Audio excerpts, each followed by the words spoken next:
కిచెన్‌లో ఎప్పుడు గూడా మీరు గుర్తుపెట్టుకోవాల్సిన ముఖ్యమైనటువంటి విషయం ఏంటంటే, ఎప్పుడు చెత్త చెదారంని పేర్చకండి. చెత్త చెదారం అనేటువంటిది కిచెన్‌లో ఎప్పుడైతే తరచుగా పేరుకుంటూ ఉంటుందో, అంటే ఎక్కడో ఏవో డబ్బాలు కొన్ని తీసుకొస్తాము. అవి ఒక దగ్గర పెట్టేస్తూ ఉంటాము. 2 సంవత్సరాలు అవ్వనియండి, 3 సంవత్సరాలు అవ్వనియండి మనం కదపము. అట్టే పెట్టేస్తాం.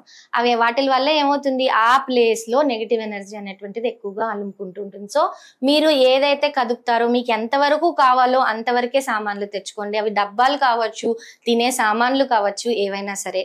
కిచెన్ క్లీన్ చేసేటప్పుడు తర్వాత చేద్దాంలే కదా అనేసి స్టవ్‌ని క్లీన్ చేసుకొని, స్టవ్ కిందన క్లీన్ చేయకుండా మాత్రం ఉండకండి. అది చాలా ఇంపార్టెంట్ విషయం.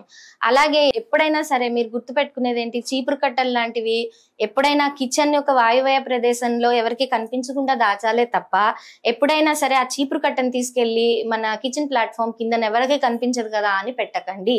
దీనివల్ల చాలా వరకు నెగెటివ్ ఎనర్జీస్ అనేటువంటివి ఎక్కువైపోతాయి.